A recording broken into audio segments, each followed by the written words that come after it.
عليكم الاخوان.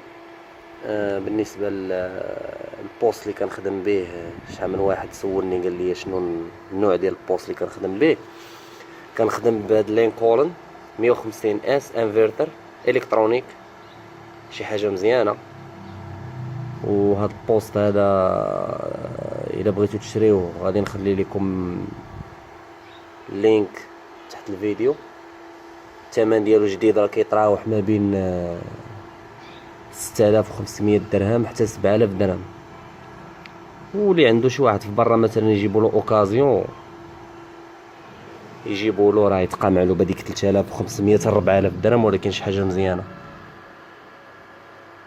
امريكان، مي هو صنع بولندي، كيطلع واحد السوداج نقي بزاف وما كيكونسوميش الباكيط، وزويون من احسن البوسطات اللي كاينين.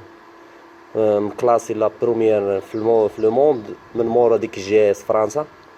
هذا هو الاول، وهذا كما تشوفوا راه حتى هو حتى تركب فيه القرعه حتى هو، غير هو عنده واحد البانس في شكل اخر، ماشي هذا البانس. هذا عنده واحد البانس كيتشونجا كتدخل له القرعه من هنا.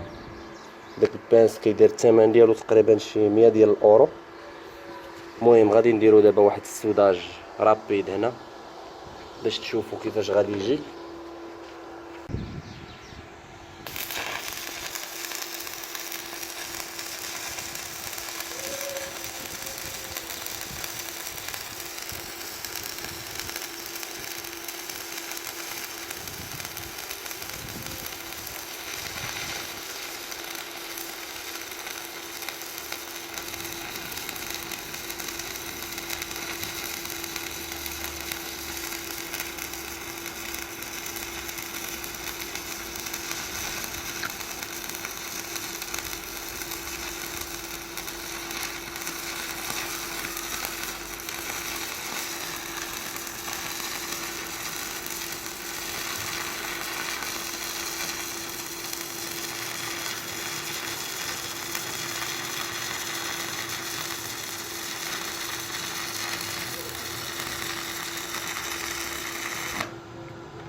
هانتوما كتشوفوا دابا السوداج كيفاش جا نقي بزاف،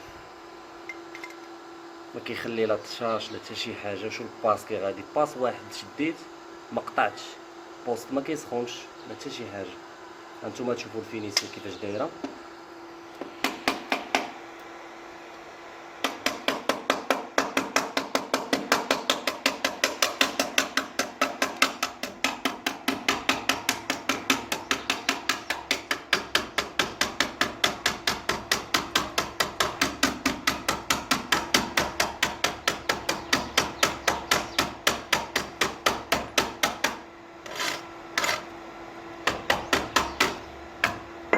شوفوا لا فينيسيون كيفاش دايره، ما كاينش شي بوست غادي يطلع لك هاد لا فينيسيون هادي.